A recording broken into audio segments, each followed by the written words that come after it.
కృష్ణతేజ గారిని కిడ్నాప్ చేయడం ఒక విలువైన డైమండ్ కోసం జరిగింది. కేవలం డబ్బు కోసం కాకుండా డైమండ్స్, సీక్రెట్ ట్రెజర్స్ లాంటి వాటి కోసం రంగంలోకి దిగేవి అండర్ గ్రౌండ్ ఆర్గనైజేషన్స్ మాత్రమే. అవి సురక్షితులైన ఏజెంట్స్, ఫోర్సెస్, స్పైస్ వగైరాల్ని కలిగి ఉంటాయి. ఇక విషయానికొస్తే ఈ కిడ్నాప్లో వాళ్ళు ఆశించింది రాజవంశీకులకు చెందిన ఓ డైమండ్. అది 60 సంవత్సరాల కిందట భూమిలో నిక్షిప్తం చేయబడింది. ఆ విషయం ఇదివరకే తెలిసి ఉన్నవారు లేదా ప్రస్తుతం తెలుసుకున్నవారు మాత్రమే ఈ కిడ్నాప్కు పూనుకున్నట్లుగా అర్థం చేసుకోవచ్చు. అయితే అలా తెలిసిన వాళ్ళు ఎవరు? ఈ దృష్టితోనే మేము పరిశోధన ప్రారంభించాం. ఇక్కడ మరో విషయం చెప్పాలి. పోలీసు పద్ధతి అంటే మీకు తెలుసు. అలా మేం ప్రొసీడ్ అవ్వలేదు. కృష్ణతేజ గారితో వివాహం నిశ్చయమైన గీతిక గారి మానసిక సంఘర్షణని, ఆమె తండ్రి ఆరోగ్యాన్ని, ఇటు రఘుతేజ గారి ఆరోగ్యాన్ని, ముఖ్యంగా కృష్ణతేజ గారి క్షేమాన్ని దృష్టిలో పెట్టుకుని ఎక్కడా ఏ విషయము మా అంతటా మేము ఎక్స్పోజ్ చేయకుండా సాఫ్ట్గా డీల్ చేసే రీతిలో ప్లాన్ చేయడమైంది. మా పరిశోధనలో మేము ఈ భవంతినే ముందుగా ఎంచుకున్నాం. సూర్యతేజ వజ్రాన్ని భూనిక్షిప్తం చేయబడి ఉన్న విషయం తెలిసిన వాళ్ళు ఈ భవంతిలో 4 ఉన్నారు. ధర్మారాయుడు, రఘుతేజలను మినహాయిస్తే మిగిలిన వారు నరసాంబ ద్వారా ఆమె కొడుకు శేషన్న. శేషన్న వ్యక్తిత్వం, ప్రవర్తనల గురించి ఆరా తీశాం. కానీ అతడు అమాయకుడిగా, కల్మషం లేని వ్యక్తిగా రుజువైపోయింది. ఇక నరసాంబ, ఆమె రఘుతేజ గారి ధర్మపత్ని, పుట్టింటి నుండి వచ్చారు. అంటే పరిచారికగా వచ్చారు. అప్పటికి ఆమె వయస్సు 15 ఏళ్లు లోపల ఉండవచ్చు. రఘుతేజ గారి వివాహమైన తొలి రోజుల్లో వారి తల్లిగారు ఆ వజ్రానికై అన్వేషణ జరిపారు. వజ్రం లభ్యం కాలేదు. ఆ విషయం నరసాంబకు బాగా గుర్తుండిపోయింది. నరసాంబకు యుక్త వయస్సు రాగానే రఘుతేజ గారే వివాహం జరిపించారు. ఆమె భర్త నాగమల్లయ్యకు వారి దివాణంలోనే ఉద్యోగం ఇచ్చారు. దివాణంలోని వైభవాలు, భోగభాగ్యాలను చూసిన నాగమల్లయ్యకు కన్ను కొట్టింది. అతడు ప్రవృత్తిరీత్యా దుష్టబుద్ధి కలిగిన వ్యక్తి. తన భార్య ఒక సేవకురాలిగా, తను కేవలం ఒక చిన్న ఉద్యోగిగా అక్కడ బతుకు వెళ్లదీయటం అతనికి ఇష్టం లేకపోయింది. అతడు రాజావారికి చెందిన ఇళ్లు, దుకాణాలు, అద్దెలు, ఇతర ఆదాయ మార్గాల్లో వచ్చే సొమ్ములో కొంత తస్కరించడం, భవంతిలోని విలువైన వస్తువులు కొన్నింటిని మాయం చేయడం వంటివి చేస్తుండేవాడు. ఒకరోజు విలువైన ఆభరణాలు దొంగిలిస్తూ రఘుతేజ గారి దృష్టిలో పడ్డాడు. రఘుతేజ గారు తన ఉద్యోగులు, సిబ్బంది యోగక్షేమాల విషయంలో ఎంతో శ్రద్ధ కనబరిచేవారు. కానీ వారిలో అవినీతి, అక్రమాలు, నమ్మకద్రోహం లాంటి విషయాల్లో ఏమాత్రం సహించలేకపోయేవారు. నాగమల్లయ్య దుష్ప్రవర్తనను 2 సార్లు సహించినా 3వసారి మాత్రం సహించలేక తన భవంతి నుండి వెళ్లగొట్టారు. అతడి జాడ తెలియకుండా ఎటో వెళ్లిపోయాడు. కొన్నాళ్లకు రఘుతేజ గారే మనస్సు మార్చుకుని అతన్ని క్షమించారు. నాగమల్లయ్య ఆచూకీ కనుగొనే ప్రయత్నాలు చేశారు. తిరిగి తన భవంతికి రప్పించే ఉద్దేశంతో. తన సతీమణి పుట్టింటి నుండి తన వెంబడి తెచ్చుకున్న నరసాంబకు భర్తతో ఎడబాటు జరిగిందన్న సానుభూతితోనే వారా పని చేశారు. కానీ అతడి జాడ తెలియలేదు. 2 ఏళ్లు వెతికించి విసుగు చెందారు. ఈ వివరాలు ధర్మారాయుడు గారి నుండి గీతిక సేకరించి మాకు అందజేశారు. నాగమల్లయ్య సన్యాసుల్లో కలిసిపోయాడని, ఏవేవో నేరాలు చేసి జైళ్లలో మగ్గుతున్నాడని, చనిపోగా చూశామని, ఇలా ఎందరెందరో వదంతులు వ్యాప్తి చేశారు. తర్వాత 25 సంవత్సరాలు గడిచిపోయాయి. అయినా అతడు ఒక్కసారైనా ఈ ప్రాంతాలకు రావడం గాని, జాడ తెలియటం గాని లేకపోవడంతో అతడు చనిపోయాడనే భావించారు. అటు తన యజమానురాలు మరణించటం, ఇటు కట్టుకున్న భర్త అదృశ్యం కావడంతో అనాథగా మిగిలిపోయిన నరసాంబను, ఆమె కుమారుడిని రఘుతేజ గారే ఆదుకున్నారు. కొంత డబ్బు, భూమి వారికిచ్చారు. తన భవంతిలో పని పాట్లకు మరో స్త్రీ లేకపోవడంతో ఆమెను భవంతిలోనే ఉండిపోమ్మన్నారు. రఘుతేజ గారికి మొదటి నుండి ఒక అలవాటు ఉంది. అతిథులకు, సాధు సజ్జనులకు ఆతిథ్యం ఇచ్చిన పిదపే తాను ఆహారం తీసుకోవటం. నేటికి ప్రతిరోజు 2 లేదా 3 సాధువులకు భోజనం పెట్టే ఆనవాయితీని కొనసాగిస్తున్నారు. ఇహ ఇక్కడే కథ మొదలవుతుంది. నాడు దొంగగా ముద్ర వేయించుకుని వెళ్లిపోయిన నాగమల్లయ్య క్రమంగా పశ్చాత్తాపంతో బుద్ధి మార్చుకుని తిరిగి రాకుండా తేలిగ్గా డబ్బు సంపాదించి బాగా ధనవంతుడైపోవాలన్న దురాశతో తెగబడి దొంగతనాలు, దోపిడీలు చేస్తూ నేరస్తుడిగా మారాడు. తర్వాత పోలీసులకు పట్టుబడి కటకటాల వెనక్కి వెళ్లాడు. విడుదలైన పాత బుద్ధి మానుకోలేక మళ్లీ జైలుకు వెడుతుండేవాడు. గంజాయి, నల్లమందు లాంటి మత్తు పదార్థాలకు బానిసయ్యాడు. ఆ నార్కోటిక్స్ను దొంగ రవాణా, అమ్మకాలు సాగించే వాళ్ల ముఠాలో బ్రోకర్గా చేరిపోయాడు.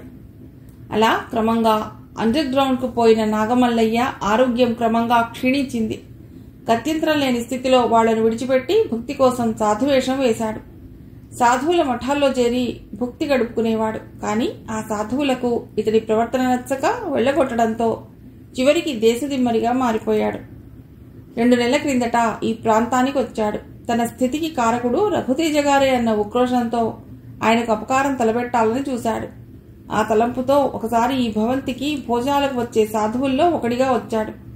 అన్నింటినీ వదులుకుని ఒక ఋషిలా జీవిస్తున్న రఘుతేజను, వారి దగ్గరే జీవనం సాగిస్తున్న తన భార్యాబిడ్డలను చూశాక రఘుతేజ గారికి హాని తలపెట్టాలన్న తలంపును మార్చుకున్నాడు. కానీ వారిపై ఉండిన ద్వేషభావాన్ని మాత్రం పోగొట్టుకోలేకపోయాడు. నరసాంబ బయటి వ్యక్తులతో మాట్లాడటం గాని, భవంతిని విడిచి బయటకు వెళ్లటం గాని చాలా అరుదు. అలాంటి పరిస్థితుల్లో తన భార్యకు తనెవరైనది తెలియపరుచుకునేందుకు చాలా కష్టపడ్డాడు. సంపదలు, భోగభాగ్యాలు లేకుండా అతి సామాన్య జీవితాన్ని గడుపుతున్న రఘుతేజ వద్దకు వెళ్లి తానెవరైనది చెప్పుకుని తిరిగి ఆశ్రయం పొందినా వారి వద్ద మళ్లీ తను సేవకుడిగానే బతకాలి తప్ప మరో దారి లేదని భావించాడు. భవంతిలో విలువైన వాటిని తన భార్య సహాయంతో సంగ్రహించి మరోచోట దర్జాగా బతకాలనుకున్నాడు. ఈ విషయం భార్యకు చెప్పి ఆమె ద్వారా భవంతిలో విలువైన వాటి గురించి ఆరా తీశాడు. ఏమీ లేవని తెలిసింది. ఆనాటి సూర్యతేజ వజ్రం ఉందా అని పోగట్టా వేశాడు. అది ఉంది, కానీ ఎక్కడుందో తెలియదని నరసాంబ చెప్పింది. ఆమె కూడా రఘుతేజ గారిపై కొంత అసంతృప్తితో ఉండేది. కారణం తన భర్తను తన నుండి దూరం చేశారన్న బాధ. ఆ వజ్రాన్ని సంపాదించి బాగుపడదాం, అందుకు ఒక పెద్ద పథకం ఉందని భర్త నచ్చజెప్పటంతో మొదట నిరాకరించిన తర్వాత రఘుతేజ గారిపైన ఉన్న అజ్ఞాత ద్వేషం బయలుపడటంతో అందుకు సమ్మతించిందామె. ఆ వజ్రం దాచి ఉంచిన ప్రదేశం గురించి రఘుతేజ గారికి వారి తండ్రి గారు చెప్పి ఉంటారని, రఘుతేజ గారి కుమారుడి పెండ్లి సందర్భంగా ఆ వజ్రాన్ని తీసి కుమారుడికి అలంకరిస్తారని భావించాడు నాగమల్లయ్య. కనుకనే కృష్ణతేజ గారి పెళ్లికి ముందే ఆ వజ్రాన్ని చేజిక్కించుకోవాలని ఉబలాటపడ్డాడు. కానీ ఆ వజ్రం ఎక్కడుందో, ఎలా చేజిక్కించుకోవాలో తెలియక మదనపడిపోయాడు. దాన్ని సంపాదించడం తన ఒక్కడి వల్లనే సాధ్యం కాదని భావించి మరో వ్యక్తి లేదా ఏదైనా అండర్ గ్రౌండ్ ముఠా సహాయం తీసుకోవాలని అనుకున్నాడు. కానీ వాళ్ల సహాయంతో తను ఆ వజ్రాన్ని సంపాదించితే దాన్ని వాళ్లు తనకు దక్కనివ్వకపోవచ్చునని, ఒకవేళ తనకే దక్కినా దాన్ని డబ్బులోకి మార్చుకోవటం తనలాంటి వారికి ప్రమాదకరం, అసాధ్యం అని భావించాడు. ఆ ముఠా వారికే వజ్రాన్ని గురించి చెప్పి దాన్ని సంపాదించడంలో తోడ్పడి ప్రతిఫలంగా వారి నుండి డబ్బు తీసుకోవాలనే నిర్ణయానికి వచ్చాడు. గంజాయి, నల్లమందు వగైరాలకు అలవాటు పడ్డ నాగమల్లయ్య వాటి కోసం తరచూ బీచ్ రోడ్ ఏరియాలో ఒక పాన్ షాప్ వద్దకు వెడుతూ ఉండేవాడు. అక్కడ రహస్యంగా నార్కోటిక్స్ అమ్మకాలే కాక స్మగ్ల్డ్ వస్తువుల అమ్మకాలు జరగటం గమనించి ఆ పాన్ షాప్ యజమానితో పరిచయం పెంచుకుని వజ్రం గురించి చెప్పాడు. వజ్రం రఘుతేజ గారి భవనంలోనే దాచిపెట్టబడి ఉందని, దాన్ని ఎవరైనా చేజిక్కించుకోగలిగితే అందరం కుబేరులం కాగలమన్న ఆశ పెట్టాడు. ఆ పాన్ షాప్ అతను జిత్వాలా అని ఓ బ్రోకర్ని సంప్రదించాడు. మేడం, నరసాంబ భర్త సాధువేషంలో ఇక్కడకు వచ్చాడని ఎలా తెలుసుకోగలిగారు? ఒక విలేఖరి ప్రశ్నించాడు. Good question. నేను ముందే చెప్పాను, ఈ భవనంలో వజ్రం గురించి తెలిసి ఉన్న 3వ వ్యక్తి నరసాంబ మాత్రమే అని. ఆమె ద్వారా ఆ విషయం బయటి వారికి కమ్యూనికేట్ చేయబడి ఉండవచ్చు అని అనుమానించాం. మరో క్లూ, ఆ వజ్రం దొరికితే దాన్ని ఇక్కడకు చాలా దూరంలో ఉన్న ఓ గ్రామం సమీపంలో ఓ పాడుబడిన గుడి పరిసరాల్లో పడేయాలని ఫోన్లో చెప్పడం జరిగింది. అంటే ఆ వ్యక్తికి ఆ పరిసరాల గురించి ముందే తెలిసిన వారు చెప్పి ఉండాలి, లేదా ఆ వ్యక్తికే ఆ పరిసరాలతో బాగా పరిచయం ఉండి ఉండాలి. ఈ క్లూ అర్థం చేసుకుని నిఘా పెంచాం. గడ్డాలు పెంచుకుని సాధువేషంలో ఉన్న నాగమల్లయ్యను అబ్జర్వ్ చేస్తూ వచ్చాం. అతడి ప్రవర్తన మా అనుమానాలను బలపరిచింది. అతడిపై 3rd డిగ్రీ ప్రయోగించి ఉంటే ఆ రోజునే అన్ని విషయాలు తెలిసి ఉండేవి. కానీ కథ అడ్డం తిరిగి రఘుతేజ గారికి, ఆయన కుమారుడికి అపకారం జరగవచ్చునేమో అన్న సంశయంతో ఆ పని చేయలేదు. ఇక అసలు విషయం, రఘుతేజ గారి భవనంలో ఉంటున్న నరసాంబ బయటకు రాదు. ఆమెతో నేరుగా మాట్లాడేందుకు బయటి వారికి అవకాశం లేదు. కనుకనే ఈ భవనం పడమటి వైపు ప్రహరీ గోడకు ఉన్న ఓ కంతకు యువతల నరసాంబ, అవతల తుప్పలు పొదలు మాటన నాగమల్లయ్య ఉండి కమ్యూనికేట్ చేసుకునేవారు. దాన్ని మేము గమనించాం. అయితే అతడెవరో, వారిద్దరికీ ఉన్న సంబంధం ఏమిటో రుజువుపరుచుకోవాలి. అందుకోసమే మా సీనియర్ హెడ్ కానిస్టేబుల్ ఒక ఆయన సాధువేషంలో రఘుతేజ గారి ఆతిథ్యం స్వీకరించే నెపంతో భవనంలోకి వెళ్లి ఇన్వెస్టిగేట్ చేయడం జరిగింది. ఈ నరసాంబ కొడుకు శేషన్నకు ఏమీ తెలియదని, తన తండ్రి చనిపోయాడన్నా నమ్ముతున్నాడని తెలిసింది. నాగమల్లయ్య ప్రసక్తి తీసుకురాగా ఆమె తొట్టుపట్టం, భయపడటం గమనించాక ఆ సాధువేషంలో ఉన్నది ఆమె భర్తేనని, వజ్రం చేజిక్కించుకునే పథకంలో భర్తకు సహకరిస్తున్నదనే అభిప్రాయానికి వచ్చాం. మా ఇంట్రాగేషన్లో ఆ విషయాలే బయలుపడ్డాయి. జిత్వాలా ఎవరు మేడం?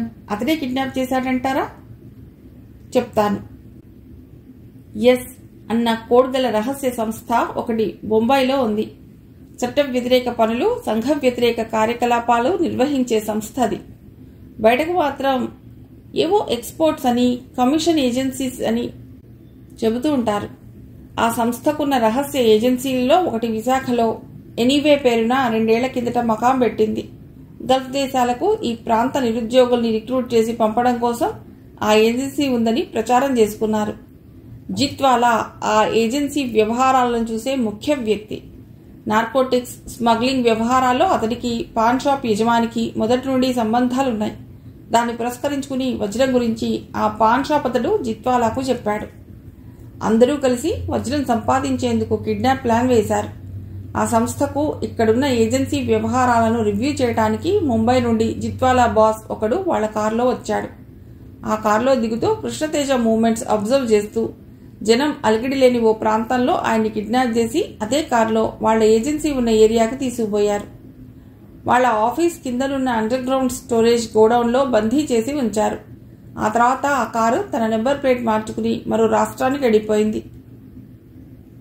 మేడం, ఈ కేసులో జిత్వాలాయే ప్రధాన వ్యక్తి అని ఎలా తెలుసుకోగలిగారు?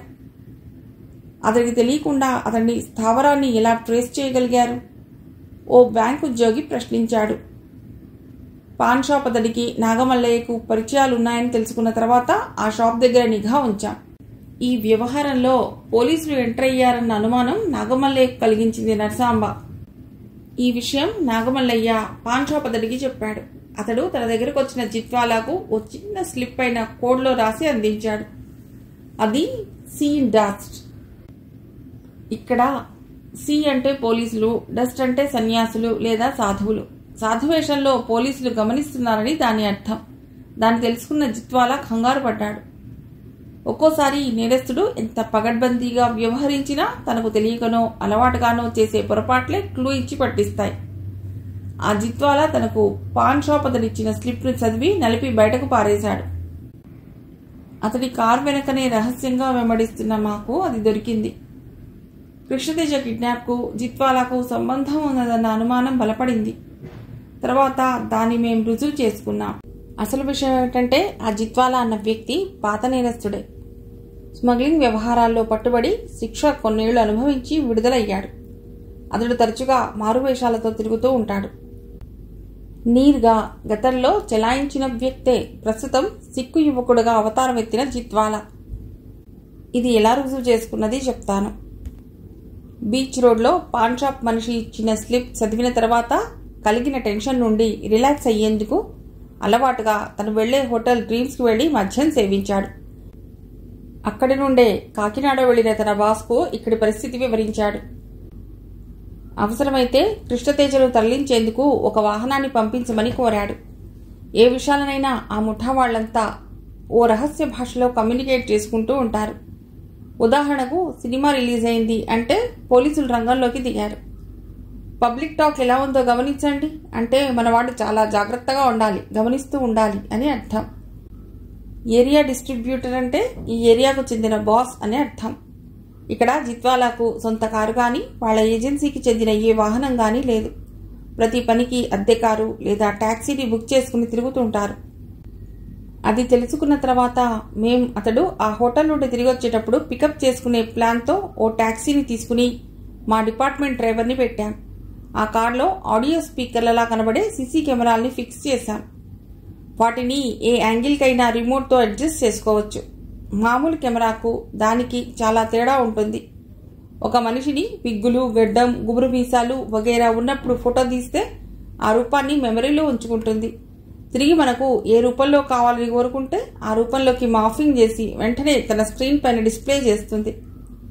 అంటే సిక్కు తలపాగా ఉన్న వ్యక్తి కేవలం జుట్టుతో ఉంటే ఎలా ఉంటాడో, బాల్డ్ హెడెడ్గా ఉంటే ఎలా ఉంటాడో అలాగే 30 ఏళ్ల వ్యక్తి ఫోటో తీసుకుని అతడు 60 ఏళ్ల వయసుకు వస్తే ఎలా ఉండగలడో మార్ఫింగ్ చేసి చూపిస్తుంది. ఆ రూపాన్ని మనం ప్రింట్ తీసుకోవచ్చు, బ్లూటూత్ ద్వారా సెల్ ఫోన్కు పంపవచ్చు. అయితే మన వేషాలేమి ఆ కెమెరాల ముందు చెల్లవన్నమాట. ఓ బ్యాంకు ఉద్యోగి ఉత్సాహంగా ఇంటరాక్ట్ అయ్యాడు.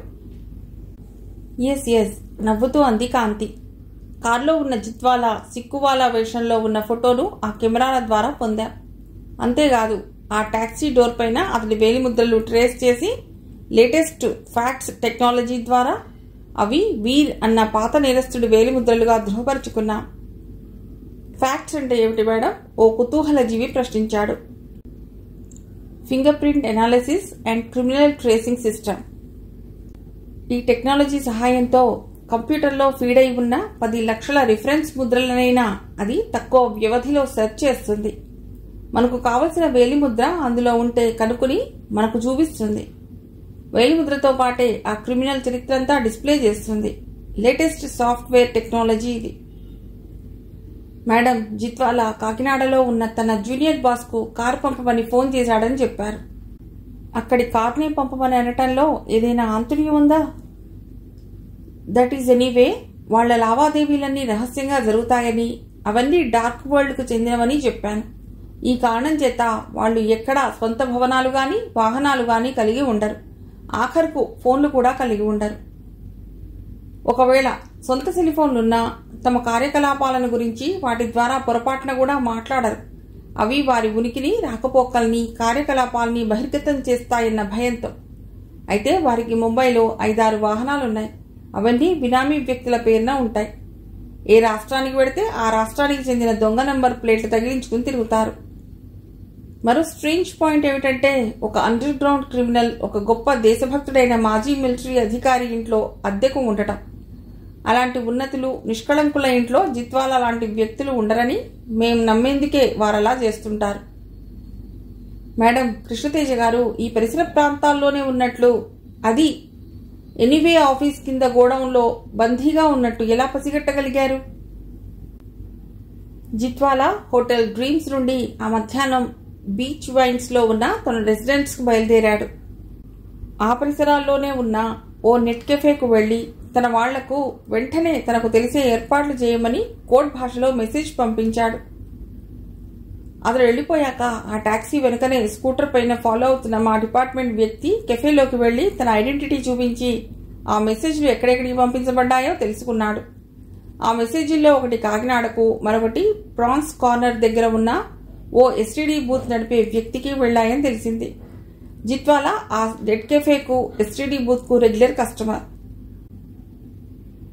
వాళ్లు మొదటి మధ్యాహ్నం లేదా సాయంత్రమే కృష్ణతేజను తరలిస్తారని ఎలా ఊహించారు? It is very simple. Kidnap కు జిత్వాలా కారకుడని, జిత్వాలా ఎనీవే కంపెనీ మనిషని, ఆ కంపెనీ ప్రాన్స్ కార్నర్ ఏరియాలో ఉన్నట్టుగా అక్కడనే కృష్ణతేజ బంధింపబడి ఉన్నానని కన్ఫర్మ్ చేసుకున్న తర్వాతనే యాక్షన్లోకి దిగాలనుకున్నాం. నిజానికి వారి మీద నేరుగా అటాక్ చేయవచ్చు, వాళ్ల స్థావరం మీద దాడి చేయవచ్చు. కానీ అలా చేయకుండా, వాళ్లకు ఏ అనుమానం కలగనివ్వకుండా వాళ్లనే బయటకు రప్పించి డీల్ చేయాలనుకున్నాం. అందుకు ఓ పథకం సిద్ధం చేసుకున్నాం. మేం సెట్ చేయబోతున్నామన్న విషయం కాస్త ముందుగా వాళ్లు తెలుసుకునేలా beach road area paan shop ముందు మా డిపార్ట్మెంట్కు చెందిన వారితో ఓల్డ్ ఫ్రెండ్ మీట్ సన్నివేశాన్ని కల్పించాం. మా సెర్చ్ విషయం తెలుసుకున్న తర్వాత అలర్ట్ అయి ఇక ఆలస్యం చేయకుండా వాళ్లు అదే రోజు కృష్ణతేజను అక్కడి నుండి తరలిస్తారని ఊహించాం. వెంటనే ప్రాన్స్ కార్నర్ దగ్గరకు మా డిపార్ట్మెంట్కు చెందిన వ్యక్తిని పల్లెటూరి ముసలాయన వేషం వేయించి నిఘా కోసం ఆ ఏరియాకు పంపించాం. అతడు అక్కడి పరిస్థితులను, వచ్చిపోయే వాహనాలు, అందులోని వ్యక్తుల గురించి ఎప్పటికప్పుడు మాకు తెలిసేలా ఏర్పాట్లు చేయించాం. అతడి వద్ద ఓ మాసిపోయిన చిన్న చేతి సంచి ఉంది. దానిలో బ్లూటూత్ సదుపాయం కలిగిన సెల్ ఫోన్ ఉంది. ఆ ముసలాయన్ని అక్కడి వారెవరూ అనుమానించలేదు. వీర్, జిత్వాలా, రావ్, సలాం, జూదా వంటి మారుపేర్లుగాక పేర్లకు తగ్గ వేషంతో తిరుగుతుంటాడు. ఆ రోజున కృష్ణతేజను కారులో ఉంచి తీసుకొచ్చేటప్పుడు సిక్కు యువకుడి వేషంలో ఉన్నాడు. కృష్ణతేజను కూడా ఎవరూ గుర్తుపట్టకుండా ఉండేందుకు సిక్కు వేషం వేయించాడు. అలా వాళ్ళెన్నెన్ని వేషాలు వేసినా మేము ముందుగా వేసుకున్న పథకం ప్రకారం వాళ్ళని పట్టుకోగలిగాం. వివరంగా చెప్పిన కాంతి రిలాక్సింగ్గా నిట్టూర్చింది. కర్చీఫ్తో ముఖం అద్దుకుంది. Any more questions? నవ్వుతూ అడిగింది. చాలా వివరంగా చెప్పారు మేడం, థ్యాంక్స్. ఎస్ అనే సంఘ వ్యతిరేక సంస్థ ముంబైలో ఉందని, ఆ సంస్థ మనుషులు ఇక్కడ ఏజెన్సీ నడుపుతున్నారని తెలుసుకోగలిగారు. ఇంతవరకు ఏ చిన్న అనుమానం ఎవరికీ రాకుండా, ముఖ్యంగా పత్రికలకు కూడా తెలియకుండా మొత్తం కిడ్నాప్ కథను సుఖాంతం చేశారు. నో వండర్, మాకున్న communication network, planning, time sense వలన అలాంటివెన్నో బహిర్గతం చేయగలం. కించిత్తు గర్వం తొణికిసలాడుతుండగా అంది కాంతి. అయితే మీకు ముందుగా ఎందుకు తెలియనివ్వలేదంటే అది మీకు తెలుసు. మీరు ప్రముఖంగా బాక్సులు కట్టి లేదా పతాక శీర్షికలు పెట్టి ప్రచురిస్తారు. అవి అవతలి వారు అలర్ట్ అయ్యేందుకు లేదా సిచ్యుయేషన్ మరింత క్రిటికల్గా మారేందుకు అవకాశం ఇవ్వవచ్చు. ఆమె కరెక్ట్? తెల్లబోయి చూస్తున్న విలేకరులకు చేతులు జోడిస్తూ నవ్వింది కాంతి. విలేకరులు, మిగిలిన వారు కరతాళ ధ్వనులతో కాంతిని అభినందించారు. సమావేశం ముగిసిందన్నట్టుగా ఓ పోలీస్ అధికారి చెప్పగా అక్కడి నుంచి డిస్పర్స్ అయ్యేందుకు అక్కడి వారు సిద్ధమయ్యారు. కాంతి కూడా నిష్క్రమించేందుకు కుర్చీలోంచి లేచింది. అంతలో మేడం, వన్ మోర్ క్వశ్చన్ అని ఓ పత్రికా విలేకరి గట్టిగా అనటంతో మళ్లీ కూర్చుంది. మేడం, ఈ కిడ్నాప్కు కారణం సూర్యతేజ వజ్రం. అది ఎక్కడుంది? నిజంగా ఉందా? ఉంటే వెలికి తీస్తారా, తీసేశారా? ప్రశ్నించాడా విలేకరి. కాంతి ఒక్కసారి రిలాక్స్ అయి చిరునవ్వుతో గీతికను చూసింది. అది సస్పెన్స్. భూనిక్షిప్తం చేయబడిన సంపదల గురించి కానీ, సీక్రెట్ ట్రెజర్స్ గురించి కానీ మేము ఎక్స్పోజ్ చేయం. సూర్యతేజ వజ్రం భూనిక్షిప్తం చేయబడి ఉందన్న విషయం ప్రభుత్వానికి తెలియపరిచాం. ప్రభుత్వం పూనుకుంటే పురాతత్వ శాఖ, రెవెన్యూ శాఖ, మా శాఖల ఆధ్వర్యంలో ఆ వజ్రం యజమానులు లేదా వారి వారసుల సమక్షంలో అన్వేషణలు చేపట్టి వెలికి తీస్తుంది. ఆ విషయం మీకు తర్వాత తెలియజేయబడుతుంది. అంతవరకు సెలవు. కెమెరాల క్లిక్ల మధ్య, అభినందనల మధ్య నిష్క్రమించింది. రాజరాజపురం పురాతత్వ శాఖ, రెవెన్యూ శాఖ, పోలీస్ శాఖల ఆధ్వర్యంలో సూర్యతేజ వజ్రానికై తవ్వకం ప్రారంభమైంది. ఎక్కడా ఏ విధమైన అవాంఛనీయ సంఘటనలకు అవకాశం లేని రీతిలో పగడ్బందీగా సెక్యూరిటీ ఏర్పాట్లు చేసింది కాంతి. ధర్మారాయుడు, రఘుతేజల ముఖాల్లో కుతూహలం కన్నా ఆనందమే ఎక్కువగా కనిపించసాగింది. తన తండ్రి ఎన్నిక చేసిన గీతిక ప్రజ్ఞాపాఠవాలకు మురిసిపోతూ గీతికను పదే పదే అభినందించసాగాడు కృష్ణతేజ. ఆత్మవిశ్వాసం, తృప్తి మనసంతా నింపుకున్న గీతిక కొత్తగా మొలక వేసిన అనురాగంతో కాబోయే భర్తను క్రీగంట చూడసాగింది. పాతాళీశ్వరాలయం. ఆ ఊరికి ఈశాన్య దిక్కున 6 మైళ్ళ దూరంలో ఓ చిట్టడవి ఉంది. ఆ అడవిలో ఉంది పాతాళీశ్వరాలయం. ఒకప్పుడు స్థానిక గిరిజనులే కాక పరిసర ప్రజలు కూడా ప్రతి శివరాత్రికి వెళ్లి పూజలు, అభిషేకాలు చేసేవారు. కానీ ఇప్పుడు ఆ ఆలయం పూర్తిగా శిథిల స్థితికి చేరుకుని ఉంది. అలా చేరుకుని 70 సంవత్సరాల పైనే అయి ఉండవచ్చు. ఇప్పటి తరానికి అక్కడో శివాలయం ఉందన్న విషయం తెలీదు. ఆలయం తుప్పలు, పొదలు, పుట్టలతో పూర్తిగా కప్పబడిపోయి ఉంది. వాటిని తొలగించి ఆలయాన్ని, దాని ముందు ఒక హోమగుండాన్ని కనుగొన్నారు. హోమగుండం దిగువను చూస్తే 16 అడుగుల లోతున ఒక నలు చెదరపు కట్టడం కనిపించింది. అందరి ఉత్కంఠతకు అవధి లేకుండా పోయింది. ఆ కట్టడం మధ్యలో నల్లని పెట్టె ఉంది. అది పూర్తిగా లక్కెపూసిన పెట్టె. కాంతి ఆజ్ఞాపించిన మీదట దాన్ని బయటకు తీయబోయారు. అంతలో ఆగండి పెద్ద స్వరం వినబట్టంతో అంతా అటువైపు చూశారు. ధర్మారాయుడు పక్కన ఉన్న తుప్పల దగ్గరకు పరిగెత్తాడు. అతనిలా ఎందుకు పరిగెత్తింది ఎవరికీ అర్థం కాలేదు. తుప్పల్లో ఉన్న ఓ ఈత చెట్టు ముళ్ళుకు తన కుడి చేతి బొటనవేలిని బలంగా గుచ్చాడు. రక్తం బొటబొటా గారింది. ఆ స్థితిలో గబగబా వచ్చి చేతితో మంత్రించినట్టుగా లక్కపూసిన పెట్టె చుట్టూరా తిప్పి ఏదో మంత్రం పఠించాడు. రఘుతేజ అర్థం చేసుకున్నాడు. ధర్మారాయ ఆర్ద్రమైన కళ్లతో అక్కున చేర్చుకున్నాడు. మహీపాల, 60 ఏళ్లు పైబడి ఈ మరుభూమికి సమీపాన పుడమి కడుపున దాగి ఉంది వజ్రం. దాన్ని ఏ క్షుద్రశక్తులు ఆవహించి ఉన్నాయో తెలియదు. వాటి కారణంగా తమకు గాని మరెవరికి గాని ఏ హాని జరగకూడదని చెప్తున్న ధర్మారాయుడిని అందరూ కృతజ్ఞతాపూర్వకంగా చూశారు. తన యజమానుల పట్ల ధర్మారాయుడికి ఉన్న కృతజ్ఞత, గౌరవ విశ్వాసాలను గమనించిన గీతిక, కాంతి అభినందించారు. రఘుతేజ తన వంశదైవమైన సూర్యుని, తన పూర్వీకులను స్మరించి ప్రసన్నతా మంత్రాలను ఉచ్చరించాడు. అంతకుముందే శివ ప్రసన్నతా మంత్రాలను, నమకం, చమకం వగైరాలను నిష్ఠగా పఠించాడు. గర్భాలయంలోని శివలింగానికి అభిషేకం చేశాడు. తర్వాత భస్మలేపనం చేశాడు. అందరికీ ఆ విభూతిని నొసట ధరింపజేశాడు. అన్నీ అయిన పిదప లక్కపూత పెట్టెను బయటకు తీశాడు. లక్కని తొలగించి ఇంటి మొగడు తాళం చెవులతో పెట్టెను తెరిచి చూసిన కాంతి కళ్ళు చెదిరిపోయాయి. అద్వితీయమైన ధగలతో సూర్యకాంతిని సప్తవర్ణాలుగా మార్చి ప్రతిఫలింపజేస్తూ మిరుమిట్లు గలపసాగింది. గ్రేట్ సూర్యతేజ. నవరత్నాల్లో మకుటాయమానమై నిలిచేది వజ్రమే. దుర్నిరీక్షంగా అనంత గగన తేజోమణిగా భాసిల్లే సూర్యుడికి ప్రతీకగా వెలుగులు విరజిమ్మేది వజ్రమే. సూర్యతేజ వజ్రాలకే వజ్రంలా మెరుపులినడాన్ని చూస్తూ తదేకంగా ఉండిపోయాడు. ఇలాంటి వజ్రాల కోసం హత్యలు, కుట్రలు, యుద్ధాలు జరిగాయన్నది, రాజ్యాలే పోయాయన్నది చరిత్ర చెప్పే నిజం. తన తండ్రి సూర్యతేజను నాడు భూనిక్షిప్తం చేయడంలో గల ఆంతర్యం చక్కగా అర్థమైనట్టుగా ఉద్వేగంగా నిట్టూర్చాడు రఘుతేజ. వజ్రానికి గౌరవపూర్వకంగా తల వంచి నమస్కరించాడు. ముందుగా సిద్ధం చేసుకున్న ఒక దృఢమైన కంటైనర్లో వజ్రపేటికలు పెట్టి స్వయంగా లాక్ చేసింది కాంతి. ఆ సమయంలో ఆ పరిసరాల్లో కాంతి తప్ప మరెవ్వరూ లేరు. ఓ బుల్లెట్ ప్రూఫ్ హై సెక్యూరిటీ వాహనంలో వజ్రం ఉంచిన కంటైనర్ను జాగ్రత్తగా భద్రపరిచింది. వజ్రం ఉన్న వాహనం ముందు వెనకల గన్ సెక్యూరిటీ కలిగి ఉన్న వాహనాలకు బయలుదేరమని సంకేతం ఇచ్చింది. అన్నిటికన్నా ముందుగా ఒక బుల్లెట్ ప్రూఫ్ కారు బయలుదేరింది. అందులో కాంతి ఉంది. రాజరాజపురం పొలిమేర దాటాక కప్పల వంతెన వస్తుంది. అది చాలా ఇరుకైన పాత వంతెన. దానిమీద వాహనాలు ఒకదాని వెనక ఒకటి మాత్రమే వెళ్ళాలి. తమ ఎదురుగా ఒక సుమో వాహనం రావడం చూసి ఆశ్చర్యపోయింది. దానికి నెంబర్ ప్లేట్ లేదు. సంథింగ్ రాంగ్ అనుకుంది. వెనకలున్న వాహనంలోని వారిని, వజ్రం భద్రపరిచిన వాహనంలోని సెక్యూరిటీని అలర్ట్గా ఉండమని వైర్లెస్ ద్వారా కమ్యూనికేట్ చేసింది. నెంబర్ లేని కారు వంతెన మధ్యగా ఆగింది. అందులోంచి ఒక దృఢకాయుడు గవాల్న దిగాడు. దిగుతూనే తన రివాల్వర్ను ఎదుటివారికేసి టార్గెట్ చేశాడు. హలో ఎస్పీ, తెలివి మీ ఒక్కళ్లకే సొంతం కాదు. మర్యాదగా ఆ వజ్రాన్ని మాకిచ్చేయండి. ఉపోద్ఘాతవేది లేకుండా నేరుగా విషయంలోకి వచ్చాడా వ్యక్తి. అప్పటికే సెక్యూరిటీ గార్డ్స్ తమ గన్స్ పొజిషన్లోకి తీసుకుని దిగిపోయారు. అదే క్షణం కాంతి కూడా కార్ డోర్ తెచ్చుకుని దిగిపోయింది. అలర్ట్ అయిన దృఢకాయుడు తన రివాల్వర్ను గాల్లోకి పేల్చాడు హెచ్చరికగా. ఇలాంటి పిచ్చి పనులు చేస్తారని మా జాగ్రత్తలో మేము వచ్చాం అన్నాడతడు. ఎవరు మీరు? కటువుగా అడిగింది కాంతి అతడినే గమనిస్తూ. అది చెప్తే వజ్రం ఇచ్చేస్తారా? పాపం, జిత్వాలను పట్టుకున్నంత మాత్రాన అంతా అయిపోయిందనుకోవటం మీ పొరపాటు.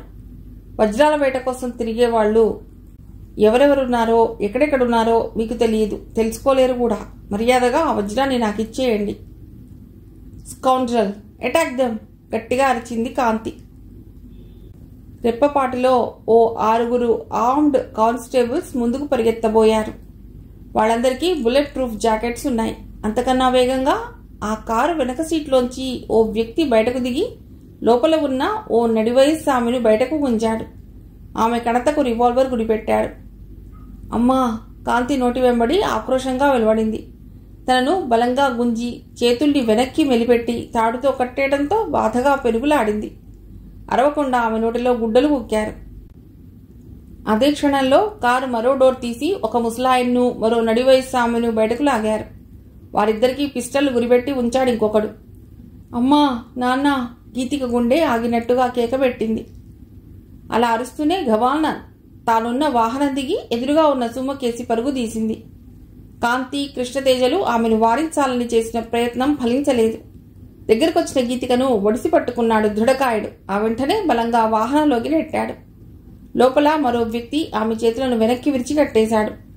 ఆ దృశ్యం చూడలేని కృష్ణతేజ ఉద్వేగంతో తాను ఆ వాహనం కేసి పరిగెత్తబోయాడు. కానీ కాంతి కనసైగా గమనించి ఓ సెక్యూరిటీ గార్డ్ కృష్ణతేజను బలంగా అడ్డుకున్నాడు. ఒక్కోసారి తెలివితేటలు, సూక్ష్మజ్ఞానం, ప్రజ్ఞం లాంటివి సెంటిమెంట్ ముందు సైలెంట్ అయిపోతాయి. ఈ పాయింట్ను బాగా తెలిసిన వీళ్లు తమ వాళ్లను వారి పని సాధించుకోవటానికి పావులుగా మార్చుకున్నారన్నమాట తనలో అనుకుంది కాంతి. పాపం ఎస్పీ గారు తన తెలివితేటలతో వజ్రానికి చాలా సెక్యూరిటీ పెట్టారు. కానీ తన వాళ్ల సంగతి మాత్రం మర్చిపోయారు. గుడి నుండి తిరిగి వస్తుండగా ఎస్పీ గారి తల్లిని ఇంటి దగ్గరికెళ్లి రాజాగారు భవంతిలోకి రమ్మన్నారని నమ్మించి గీతిక తల్లిదండ్రిని తెచ్చాం. ఇక మీదే ఆలస్యం. ఆ వజ్రాన్ని ఇవ్వకపోతే మీ వాళ్లు నలుగురిని చంపేస్తాం. వికృతమైన ముఖానికి మరింత వికృత నవ్వును పులుముకున్నాడు ఆ వ్యక్తి. వారందర్నీ మర్యాదగా విడిచిపెట్టు అంటున్న కాంతి తుళ్ళిపడింది.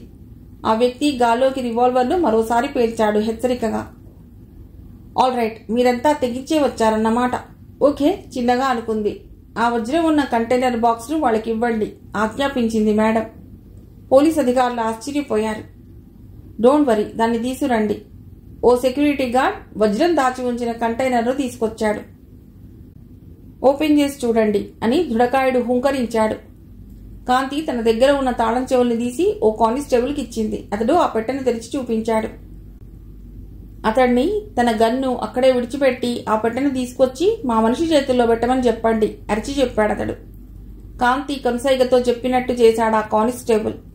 ఆ పెట్టెను అందుకున్న మనిషి పెట్టెను తెరిచి వజ్రాన్ని బయటకు తీసి పరీక్షించి చూశాడు. 2 క్షణాలు చూసి దృఢకాయుడి చెవిలో ఏదో చెప్పాడు. నీ తెలివితేటలను నీ డిపార్ట్మెంట్ వాళ్ల ముందు చూపించు ఎస్పీ. అసలు వజ్రం ఎక్కడ? నిప్పులు కురిపించాడా దృఢకాయుడు. నిర్వీణురాలైంది కాంతి. తను ఎంతో పగడ్బందీగా వజ్రాన్ని తరలించాలనుకుని దానికి తగిన అన్ని ఏర్పాట్లు చేసింది. హై సెక్యూరిటీ వ్యాన్లో డ్రైవర్ సీట్ కింద సీక్రెట్ అరలో అసలు వజ్రాన్ని ఉంచి అంతకు ముందుగా తెచ్చి సిద్ధం చేసుకున్న డూప్లికేట్ను మరో పెట్టెలో ఉంచి వ్యాన్లో భద్రపరిచింది. ఒకవేళ ఎవరైనా దుండగులు దారి కాచి వ్యాన్ను అటకాయించి ఆ డూప్లికేట్ను తీసుకుపోయినా అసలు వజ్రం భద్రంగా ఉంటుందని భావించింది. బట్ కథ అడ్డం తిరిగింది. చూడు ఎస్పీ, ఆలోచిస్తూ ఉంటే అసలుకే మోసం వస్తుంది, జాగ్రత్త హెచ్చరించాడా వ్యక్తి. తన తల్లి గీతిక, ఆమె తల్లిదండ్రులు వాళ్ల చేతుల్లో పెరుగులాడుతున్నారు. వాళ్లను ఆ స్థితిలో చూస్తూ ఉంటే కాంతికి కోపం కట్టలు తెంచుకుంది. కానీ దానివల్ల ప్రయోజనం లేదు. మూర్ఖత్వం, మొండితనం, తెగింపు ఉన్నవాళ్లు దేనికైనా తెగిస్తారు, సాహసిస్తారు. వజ్రాన్ని వాళ్ళెక్కడికి తీసుకుపోయినా వాళ్లను వెంటాడి లేదా వేటాడి వజ్రాన్ని చేజిక్కించుకోగలరు. కానీ ఆ ముసలివారి ప్రాణాల్ని, కాబోయే వధువు గీతిక ప్రాణాల్ని మాత్రం పణంగా పెట్టలేదు. స్వయంగా వెళ్లి అసలు వజ్రాన్ని తీసుకువచ్చి ఆ కానిస్టేబుల్కి అందజేసింది కాంతి. ఆ కానిస్టేబుల్ వజ్రాన్ని వాళ్లకు అందజేశాడు. కొన్ని క్షణాల పరిశీలన తర్వాత సంతృప్తిగా నిట్టూర్చాడు ఆ దృఢకాయుడు. ఇక మా వాళ్లను విడిచిపెట్టు అంటూ హూంకరించింది కాంతి. అంత పిచ్చివాళ్లం కాదు ఎస్పీ, వీళ్లే మాకు సెక్యూరిటీ. అంతేకాదు మీరంతా మీ ఆయుధాలను అన్నీ కలెక్ట్ చేసి అప్పగించండి. ఎంత వేగంగా అప్పగిస్తే అంత మంచిది. క్విక్. బందీ చేసిన నలుగురిని బలప్రయోగంతో అడిచిపెడుతున్న వారి తీరుకు ఒళ్ళు మండిపోతున్నా చేసేదేమీ లేక బలవంతంగా నిగ్రహించుకుంది కాంతి. కొన్ని క్షణాలు కళ్ళు మూసుకుని తెరిచి తలాడించింది. ప్లీజ్ డూ ఇట్ నెమ్మదిగా అంది. కాంతి సైగ చేయటంతో మరో కానిస్టేబుల్ ఆ పనికి పూనుకున్నాడు. చూడు ఎస్పీ, మీ దగ్గర ఇంకా ఏమైనా కమ్యూనికేషన్ ఎక్విప్మెంట్ మిగిలి ఉంటే వాటిని ఇచ్చేయండి. మీ దగ్గర ఉన్నవన్నీ తీసి కలెక్ట్ చేసేదానికి మా మనిషి వస్తాడు. పూర్తిగా చెక్ చేస్తాడు. మమ్మల్ని పట్టించి ఇచ్చేవి ఏవీ లేవని మళ్లీ అతడు మా దగ్గరకు వచ్చి చెప్తాడు. చూడండి, అలా వచ్చే మా మనిషిని మీరు పట్టుకునే ప్రయత్నం చేసి అనవసర రిస్క్ తీసుకునే పిచ్చి పని చేయకండి. ఇక్కడ ఉన్న మీ వాళ్ల ప్రాణాలు మా చేతుల్లో ఉన్నాయని తెలుసుగా హెచ్చరించాడు. 2 నిమిషాలు గడిచాక బుల్లెట్ ప్రూఫ్ జాకెట్, ముఖానికి మంకీ క్యాప్, నల్లటి కళ్లద్దాలు ధరించిన ఓ వ్యక్తి వచ్చాడు. వాళ్ల ముందస్తు జాగ్రత్తలు తీసుకున్న తీరును గమనించి కాంతి ఆశ్చర్యపోయింది. అతన్ని గుర్తుపట్టడం కష్టమనిపించేలా ఉండటంతో ఒక్క క్షణం నిట్టూర్చింది. అంతలోనే ధైర్యం తెచ్చుకుంది. మంకీ క్యాప్ మనిషి వచ్చి వెనకనున్న వాహనాల్లోనూ ముందున్న కార్లలోనూ క్షుణ్ణంగా వెతికాడు. అనుమానం ఉన్న వాటిని తీసి తను తెచ్చుకున్న సిలిండర్ టైప్ బ్యాగ్లో పడేసుకున్నాడు. కాంతి ఉన్న వాహనంలోని డాష్ బోర్డు లాగి చూశాడు. అందులో ఓ డైరీ కనిపించింది. బయటకు తీసి చూశాడు. పేజీలు తిరగేశాడు. ఏవో వివరాలు, డేటాలు, రొటీన్ డైరీ విషయాలు తప్ప మరేం కనబడలేదు. దాన్ని మళ్లీ డాష్ బోర్డులో పెట్టకుండా నిర్లక్ష్యంగా డ్రైవర్ సీట్లోనే గిరాటేశాడు. తను సేకరించిన గన్స్, పిస్టల్స్, వైర్లెస్ సామాగ్రి వగైరాలను తనతో తెచ్చిన సిలిండ్రికల్ బ్యాగ్లో కూరి తాడుతో బిగించి కట్టేశాడు.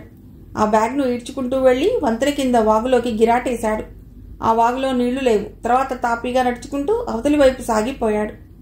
ఆ దృశ్యం చూస్తున్న పోలీసు వారందరికీ రక్తం మరిగిపోయింది. అతడక్కడకు చేరుకున్న తర్వాత మీరంతా అక్కడే 1 గంట వరకు ఉండిపోవాలి. మరో దారిలో వచ్చి మా దారికి అడ్డు తగలటం కానీ, మీ వాళ్ళెవరైనా మమ్మల్ని వెంబడించటం కానీ చేసినా, అలాంటి అనుమానం కలిగినా మీ వాళ్లను నిర్దాక్షిణ్యంగా చంపేస్తాం. మీ వాళ్ళు తిరిగి ప్రాణాలతో క్షేమంగా మీ దగ్గరకు రావాలనుకుంటే మేము చెప్పింది మర్చిపోవద్దు. టేక్ కేర్ హెచ్చరించి సుమో స్టార్ట్ చేశాడా వ్యక్తి. తర్వాత వంతెన చివరిదాకా రివర్స్లో వెళ్లి టర్న్ తీసుకుని ఆపాడు. ఆ పాత వంతెనపై 2 బాంబులు వేసి పేల్చేసి వికృతంగా నవ్వుకుంటూ సుమోలో కూర్చున్నాడు. చూస్తుండగానే సుమో కనుమరుగైపోయింది. వంతెన మీద ఓ పక్కన 3 అడుగుల వెడల్పున పెద్ద గొయ్యి పడింది. వాహనాల చక్రాలు ఆ గొయ్యిలో ఇరుక్కుపోయాయి. అంతా గమనిస్తున్న కాంతి ఉద్వేగం, అసహనాలకు గురయ్యింది. కడతలు రుద్దుకుంది. వీళ్ళు చాలా ప్రీప్లాన్డ్గా వచ్చారన్నమాట. ఓకే ఓకే, చూస్తా వీళ్ళెంత దూరం పెడతారో. కర్చీఫ్తో మొహాన్ని తుడుచుకుంది. మేడం, ఆ వజ్రాన్ని తీసుకుపోయారు, మన వాళ్ళని తీసుకుపోయారు. ఇప్పుడు వంతెనని పేల్చేశారు. ఆందోళన పడిపోయాడు inspector. Don't be panic inspector. దృఢ విశ్వాసంతో కాంతి అన్న మాటలకు ఆశ్చర్యపోయాడతడు. ఏడు తల్లి ఈ ఘోరం, మళ్ళీ ఇంతలోనే ఈ దురదృష్టం ఏమిటి? ఆ వజ్రం పోతే పోయింది, ముందు మన వారిని రక్షించే మార్గం చూడమ్మా వేడుకున్నాడు రఘుతేజ. ఆయనకు స్పృహ తప్పుతున్నట్లుగా గ్రహించి ఒక్క ఉదుటన తండ్రిని సమీపించి పొదవి పట్టుకున్నాడు కృష్ణతేజ. తండ్రిని అటు ఇటు కొద్దిగా కదిలించి ధైర్యం చెప్పాడు. సిద్ధంగా ఉంచుకున్న బీపీ మాత్రలు, గుండెపోటు నివారించే మాత్రలు మింగించి నీళ్లు తాగించాడు. కొన్ని నిమిషాలకు తేరుకున్న రఘుతేజ దగ్గరికి వెళ్లి ధైర్యం చెప్పింది కాంతి. ఎవరూ ఏ విధమైన కంగారు పడవద్దు, భయం అసలే వద్దు, అంతా సవ్యంగానే జరుగుతుంది. ఓకే, నవ్వుతూ చెప్తుంటే అక్కడున్న వారందరికీ మతిపోయినట్లు అనిపించింది. కాంతి తన కారు దగ్గరకు వెళ్ళింది. తన డైరీని చూసింది. అది నిజంగా డైరీయే. ఎగ్జిక్యూటివ్స్ డైరీలా అందంగా పొందిగ్గా ఉంది. దాని వెనుక అట్ట లోపలగా ఉంది అతి పల్సని అల్ట్రా మోడర్న్ కమ్యూనికేషన్ సిస్టమ్. అట్ట మధ్య భాగంలో పొద్దిగ్గా అమర్చబడి ఉంది. అడెసివ్ రెజిన్ ను గట్టిగా పైకి లాగితే సిస్టమ్ యొక్క స్క్రీన్ అట్ట రంగులోనే కనబడుతుంది. కాంతి ఆ అట్టను మేకప్ చేసి ఉన్న రెగ్జిన్ షీట్ ను పైకి లాగింది. కనిపించిన స్క్రీన్ పై తన కుడి చేతి బొటనవేలు ఉంచింది. తర్వాత అది వెలుగు బిందువులను నీలం రంగులోకి డిస్ప్లే చేసింది. అదే క్షణం ఆ సిస్టమ్ ను తన కళ్లకు దగ్గరగా పెట్టుకుంది. ఓ క్షణం తర్వాత చిన్నగా బీప్ శబ్దం వినవచ్చింది. రైట్ యాక్సెస్ లభించింది. సిస్టమ్ యాక్టివేట్ అయ్యింది. మొదట బయోమెట్రిక్ పద్ధతిలో వేలిముద్రను, తర్వాత ఐరిస్ ఐడెంటిఫికేషన్ టెక్నాలజీలో కనుపాపలను గుర్తించిన తర్వాతనే ఆ సిస్టమ్ యాక్టివేట్ అవుతుంది. కాంతి చకచక గూగుల్ సెర్చ్ ఇంజిన్ ద్వారా సిస్టంలో తనున్న లొకేషన్ను లొకేట్ చేసింది. దాన్ని స్టార్టింగ్ పాయింట్గా ఫీడ్ చేసి క్లిక్ చేసింది. తర్వాత ఓ కాంతి బిందువు ఒకటి చలిస్తూ కనిపించింది. అది కిడ్నాప్ చేసి తీసుకుపోతున్న వారి వాహనం. ఆ వాహనంలో ఉన్న గీతిక ధరించిన రిస్ట్ వాచి కేవలం వాచి మాత్రమే కాదు, ఒక సెల్లా కూడా పనిచేస్తుంది. అంతేకాదు geo positioning, remote sensing, GPRS facility కూడా కలిగి ఉంటుంది. దాని సహాయంతోనే గీతిక తమను బందీ చేసి తీసుకుపోతున్న వాహనం ఎటువైపు వెడుతున్నది, ఎంత వేగంతో వెడుతున్నది కాంతి దగ్గరున్న కమ్యూనికేషన్ సిస్టమ్కు ప్రసారం చేస్తూనే ఉంది. కిడ్నాపర్స్ వాహనం ఎటుపోతున్నది, ఏ లొకేషన్స్కు చేరువవుతున్నది బాగా అర్థం చేసుకున్న కాంతి ఆ వివరాల్ని ఆ సిస్టమ్ ద్వారానే మరొకరికి అందజేసింది. అందరూ ఆశ్చర్యంతో కాంతి చేస్తున్న పనిని చూస్తుండిపోయారు. 20 నిమిషాలు గడిచాయి. తర్వాత బీప్ అంటూ సంకేతం రావడంతో ఆతృతగా చూసింది. అది అవతల నుండి వచ్చిన మెసేజ్. దాన్ని చదువుకుంది. ఆపై ఎంతో బరువు దిగిపోయినట్టు తేలిగ్గా హాయిగా నిట్టూర్చింది. సన్నని చిరునవ్వు ఆమె మొహంలో మెరిసింది. డన్, అంతా సవ్యంగా జరిగిపోయింది. మన వాళ్ళు క్షేమంగానే విడుదలయ్యారు. వజ్రం కూడా చేజిక్కించుకోవడం జరిగింది. ఇక మనం నిశ్చింతగా మరో దారిన మన గమ్యాలకు పోదాం.